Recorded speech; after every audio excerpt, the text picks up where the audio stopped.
Bonjour, je suis ravi de vous retrouver en ce début d'année 2022 et je vous souhaite une très belle, merveilleuse et heureuse année 2022. Puisez dans votre cœur, mettez de la chaleur autour de vous, accrochez de la beauté dans vos yeux car nous en avons grandement besoin. Et là, pour ouvrir donc l'année 2022, je vais vous parler de la première nouvelle lune, donc le nouveau cycle de lunaison qui aura lieu le 2 janvier. Et cette lunaison se fera dans le signe du Capricorne, vous voyez, le soleil et la lune. Donc comme vous le savez, je vous l'ai déjà suffisamment présenté dans mes vidéos précédentes, le redémarrage d'un cycle, c'est lorsque le soleil a rendez-vous avec la lune, autrement dit lorsqu'il y a une conjonction soleil-lune, c'est le renouveau du cycle. Or là, on voit que le renouveau du cycle, comme d'ailleurs tous les ans, puisque nous sommes dans la période où le soleil parcourt le signe du Capricorne, nous avons donc ce cycle de lunaison qui démarre dans le signe du Capricorne. Le signe du Capricorne qui est un signe de terre, signe cardinal, dont la planète est Saturne. Alors puisque cette nouvelle lune, ce redémarrage de cycle se fait dans le signe du Capricorne, eh bien écoutez, on va regarder où se trouve Saturne, puisque Saturne est la planète qui a maîtrise sur le Capricorne et qui par conséquent a également maîtrise sur cette nouvelle lune. Autrement dit, cette nouvelle lune baigne dans l'atmosphère Capricorne-Saturne. Alors on va tout de suite positionner Saturne pour voir les configurations qu'il fait avec cette nouvelle lune. Alors Saturne est dans le signe du Verseau. Il est actuellement, comme vous le voyez, à 12 degrés du Capricorne dans le signe du Verseau. Et on voit qu'il fait un semi-sextile. Là, la petite ligne verte marque un semi-sextile, autrement dit, Saturne est en bonne relation, on va dire en bon terme, c'est-à-dire lui qui a maîtrise, qui commande en fin de compte cette nouvelle lune, eh bien il entretient une relation, je dirais, harmonieuse. Alors, le semi-sextile est un aspect qui est très très subtil. Je vous dirais mieux vaut avoir un semi-sextile qu'un carré, bien sûr, ou une opposition, mais tout au moins, le semi-sextile est un aspect très subtil puisqu'il est la moitié du sextile. Le sextile, c'est 60 degrés, et donc le semi-sextile, eh bien, c'est la moitié, c'est 30. Donc là, nous avons un semi-sextile exact, bien entendu, puisque pour les aspects mineurs, je compte des orbes qui sont très très serrés.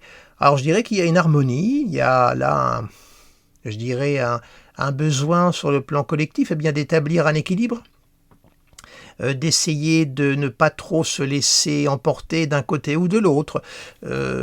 Saturne en Verseau, en plus, il y est bien. Sachez qu'à l'origine, avant que l'on découvre les planètes transsaturniennes, eh bien Saturne avait domicile dans le signe du Verseau. Donc, on va dire que là, pour ce nouveau cycle de lunaison, il y a plutôt une relation d'équilibre, d'harmonie. C'est plutôt également une configuration, je dirais, sur le plan de la réflexion, sur le plan de la création, qui permet de se poser, de réfléchir, d'approfondir, voire de commencer à structurer, à mettre lentement, tranquillement, les choses en place, à faire ça sous un mode saturnien. Et vous savez que Saturne et la vitesse, ça ne fait jamais bon ménage. Donc, c'est plutôt une configuration positive, pour résumer ma pensée. Alors, puisque Saturne, lui, est dans le signe du Verseau, ça veut dire qu'il est sous la maîtrise d'Uranus. On va continuer à raisonner en termes astrologiques et par maîtrise. Alors, on va regarder où est Uranus. Alors, on sait qu'Uranus est dans le signe du Taureau. C'est pas une nouvelle que je vous annonce là. Et il est en carré, évidemment, de Saturne. Et, par contre, il est au trigone de la nouvelle lune. Vous voyez, il y a un très beau trigone, nouvelle lune à Uranus, lequel Uranus par contre envoie un carré à Saturne. Alors, on va remettre la configuration complète. Alors, que dire de cet Uranus ? Bien, Le carré Saturne-Uranus symbolise la situation dans laquelle nous sommes collectivement, ce retour aux restrictions, aux barrages, mais ça, souvenez-vous, je vous en avais parlé il y a très très longtemps. Je ne voyais pas d'un très très bon œil la reformation de ce carré Saturne-Uranus, donc je ne suis pas surpris de voir que nous sommes encore dans un climat de restriction, un climat encore de tension, de barrage, parce qu'il n'y a pas plus opposé que Uranus-Saturne. Mais tout de même, de l'autre côté, Uranus est en très bel aspect avec la nouvelle lune. Il y a un beau trigone. Donc, avec ce semi-sextile quand même qui participe, vous voyez, ce carré ce carré trouve une porte de sortie, une résolution par ce semi-sextile et ce trigone. Alors, qu'est-ce que ça veut dire? Alors évidemment, cette nouvelle lune qui marque les forces du conscient et de l'inconscient, en rapport avec Uranus qui est une planète de liberté, et évidemment, on va avoir besoin, durant tout ce cycle de lunaison, on va avoir besoin d'être libre. On va avoir envie de respirer. Uranus est une planète de feu et une planète de liberté. Donc on va avoir envie d'être libre, de respirer, d'être davantage à notre aise. Et puis malheureusement, il y a la barrière saturnienne qui vient contrarier tout ça. Donc il y a à la fois un désir très fort d'être libre, et en même temps ce désir est complètement contrarié. Donc ça crée une tension, une difficulté. Alors comment arriver à sortir de ce conflit, de ces, comment dirais-je, pressions extérieures qu'on nous met sur les épaules, etc. Bien écoutez, il n'y a pas d'autre alternative que de puiser en soi, dans les forces de Saturne, qui sont des forces d'intériorisation, des forces qui nous demandent de faire appel à ce qu'on dit pompeusement la vie intérieure. Alors je sais bien que c'est un grand mot tout ça, mais on n'a pas d'autres solutions, d'autres alternatives que d'en passer par là, pour arriver à supporter au mieux ce climat de restriction, comment dirais-je, d'étouffement, quoi. Vous savez, ce que Saturne et Uranus ont en commun, c'est le sec. Ce sont deux planètes sèches. Alors, Uranus est une planète de feu et Saturne une planète de terre. Et ce que la terre et le feu ont en commun, c'est le sec. Or, le sec, par définition, ça craque. Il n'y a rien qui pousse sur du sec. Donc on est encore sous ce carré Saturne-Uranus et je tiens à vous indiquer que on n'en est pas encore tout à fait sorti puisque l'année prochaine, en toute fin d'année, il va encore se reformer une dernière fois.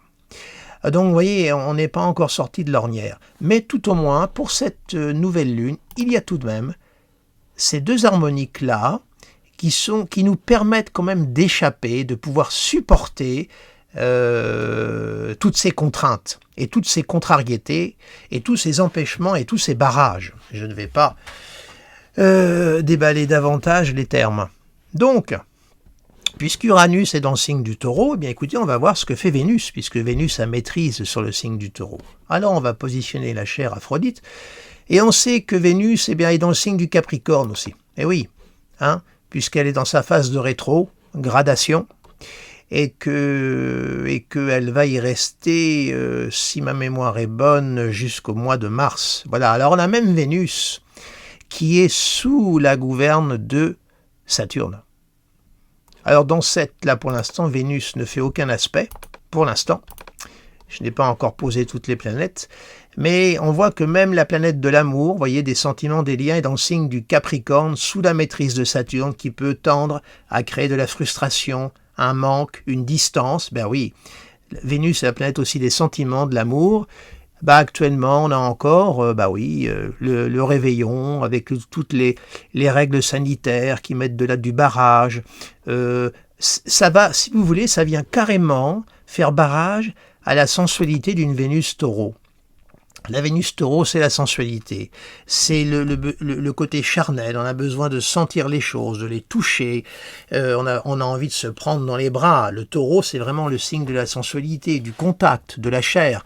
Eh bien, c'est contrarié.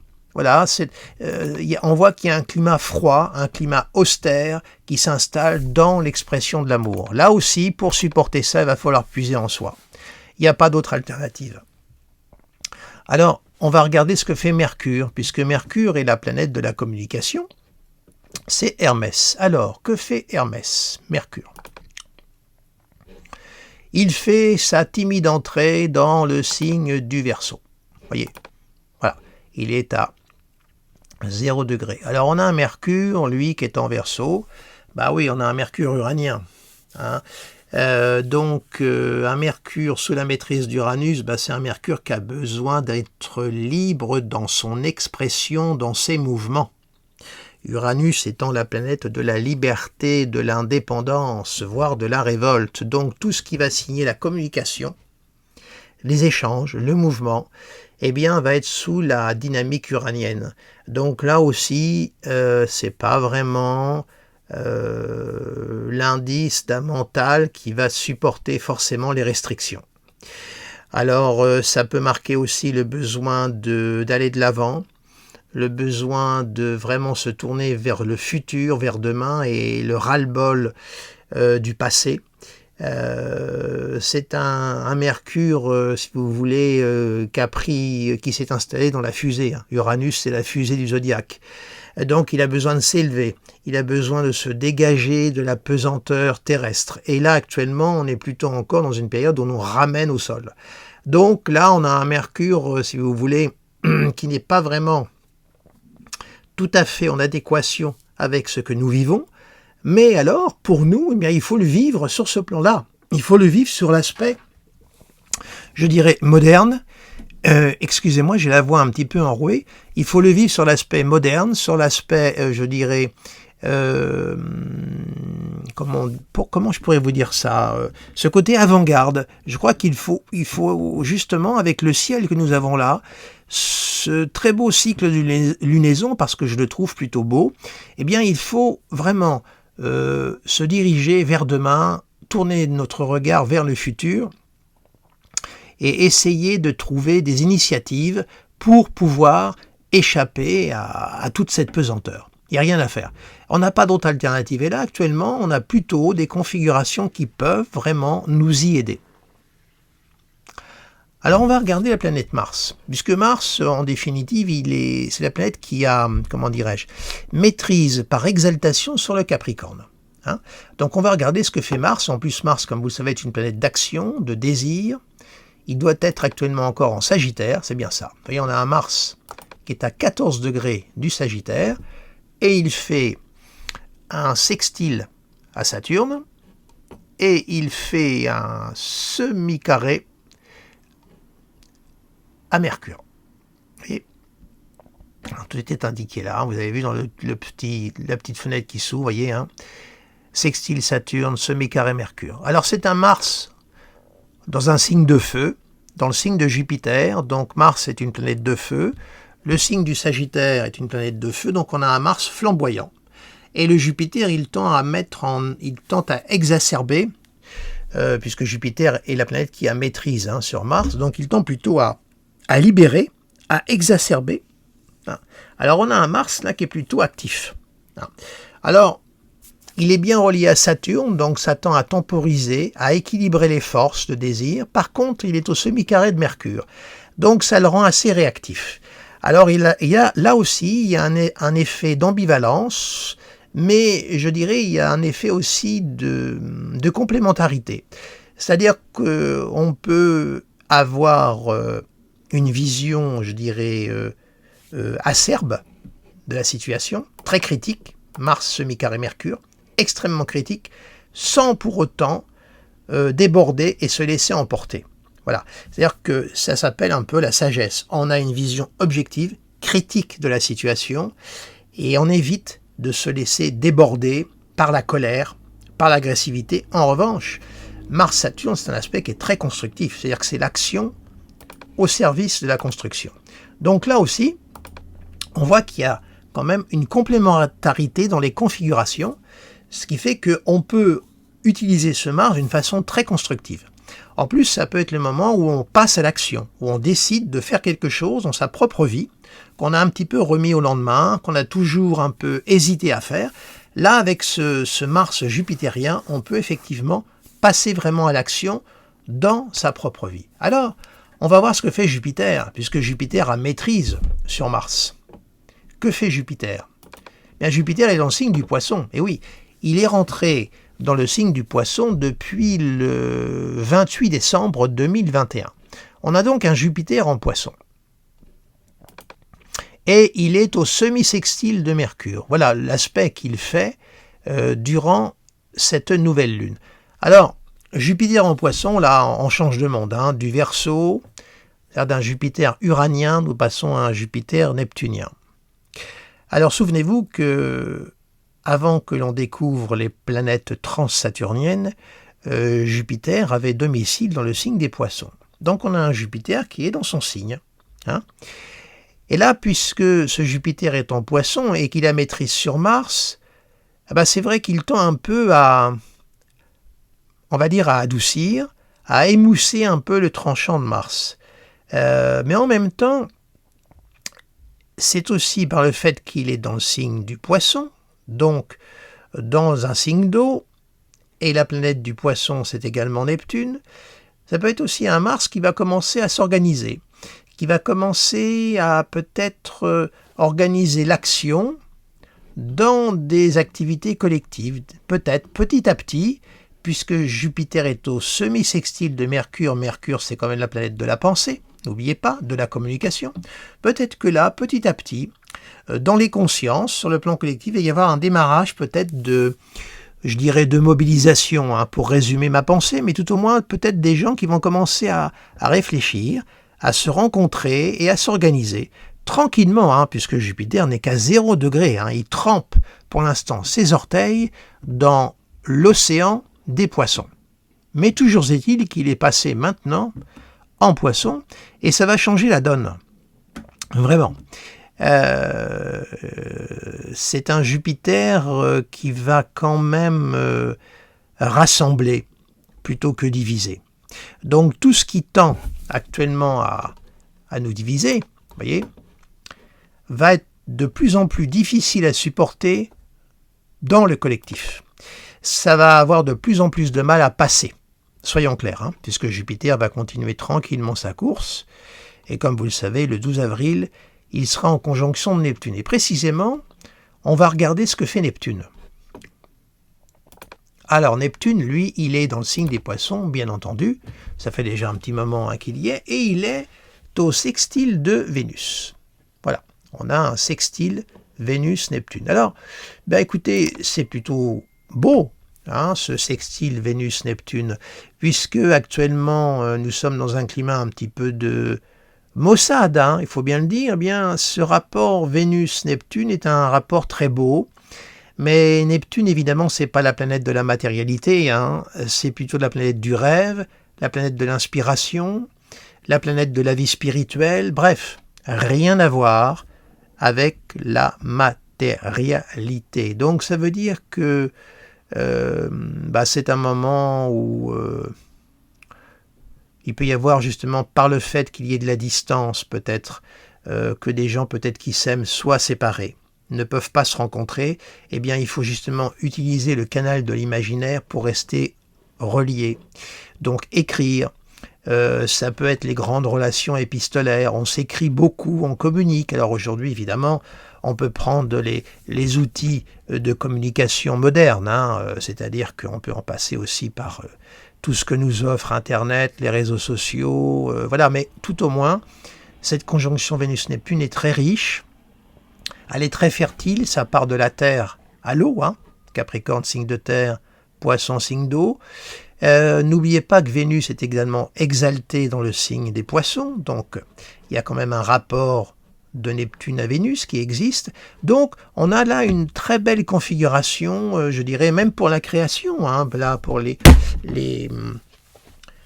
artistes, les créateurs, même pour la vie sociale en général, c'est une très belle configuration. Voyez que globalement cette nouvelle lune est plutôt positive, je trouve, si on sait vraiment l'utiliser d'une façon intelligente. Et il n'y a aucune raison pour qu'il n'en soit pas ainsi.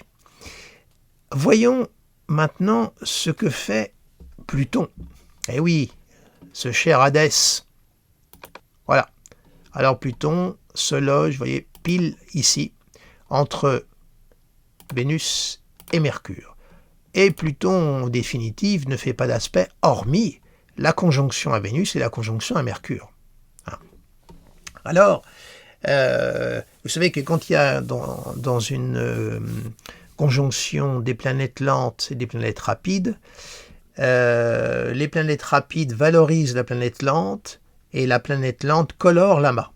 Donc ça veut dire que Mercure et Vénus prennent la couleur de Pluton. Alors, là aussi, Vénus-Pluton, évidemment, ça amène encore un climat un petit peu sombre. Évidemment, un climat de distance dans l'expression des sentiments. Ça a évidemment une répercussion sur Mercure. Hein. Donc, comment vivre au mieux cette configuration-là ? Bien, écoutez, c'est pas facile, franchement. Si j'avais la recette magique, je vous la donnerais tout de suite. Bon, Vénus est en train de s'éloigner progressivement de Pluton, mais elle est encore dans la conjonction. Il y a 3 degrés d'orbe, on est en plein dedans. Hein. Alors, Pluton, oui, c'est aussi Pour le vivre au mieux, Pluton, il faut vraiment descendre en soi. Comment dirais-je ? C'est aussi notre part d'ombre. C'est par contre une très belle configuration pour entreprendre un très très grand travail sur soi.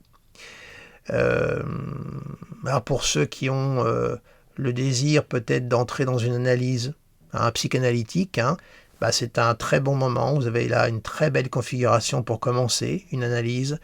Si vous voulez vous orienter vers quelque chose d'un petit peu plus, je dirais, ésotérique, spirituel, c'est une très très belle configuration en ce sens par contre. C'est vrai, si elle n'est pas très favorable pour l'extériorisation, elle est très très belle pour l'intériorisation. Donc, il faut en profiter. On voit que globalement, cette nouvelle lune a quand même pour je dirais,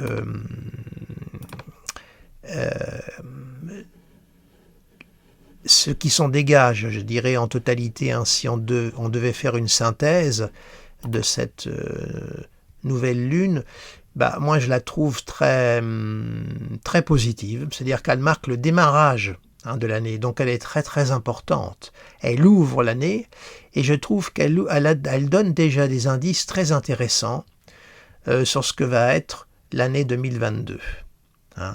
Et je trouve pour ma part que il y a des aspects qui sont plutôt positifs dans tout ça. Vous voyez par exemple Mercure, vous voyez Mercure fait un trigone au nœud nord, voyez. Donc on voit qu'il y a quelque chose qui est en train de se tramer. En même temps qu'il fait un trigone au nœud nord, il fait un sextile au nœud sud. Bien sûr, il ne faut jamais oublier les deux. Jamais traiter les nœuds séparés l'un de l'autre. Il faut toujours avoir une vision dialectique des nœuds. On a trop tendance à avoir une vision qui coupe, mais il faut avoir une vision dialectique des nœuds. Bon. Et donc je trouve que globalement, ce qui se dégage de cette nouvelle lune est très positif. C'est comme s'il y avait là petit à petit un changement de perspective. Et que maintenant, sur le plan, je dirais, collectif, il y a des choses qui vont commencer à prendre corps et à se mettre en place petit à petit. Il faut laisser, comme le disait un chef d'État, il faut laisser du temps au temps. Et je crois que là, nous sommes un petit peu à ce moment-là. On va suivre de près cette lunaison, puisque elle va, je dirais, nous marquer tous sur le plan de l'inconscient. Alors évidemment, les natifs du Capricorne sont particulièrement concernés, il va sans dire, puisque ça se fait dans le signe du Capricorne, bien sûr, mais également les natifs du Cancer, les natifs du premier décan, mais même tout le Cancer, puisque ça fait par opposition, également les Béliers et les Balances, puisque ça joue par carré. Donc ils sont particulièrement touchés par ce cycle de lunaison, et également les Poissons et les Scorpions, puisque ça joue par sextile. Voilà. Bon, écoutez, je ne vais pas vous en dire davantage, je ne vais pas trop vous encombrer l'esprit, je vous laisse aussi le soin de tirer votre propre enseignement et votre propre lecture de cette lunaison. N'oubliez pas la règle qui est d'appliquer cette lunaison-là à votre propre thème de naissance pour voir dans quelle maison ça a lieu, puisque c'est là que cette lunaison se déploie, de manière à en tirer la meilleure interprétation possible. Voilà. Eh bien écoutez, je vous remercie de votre attention, je vous réitère mes vœux en ce début d'année, je vous remercie de votre présence et je vous dis à très bientôt.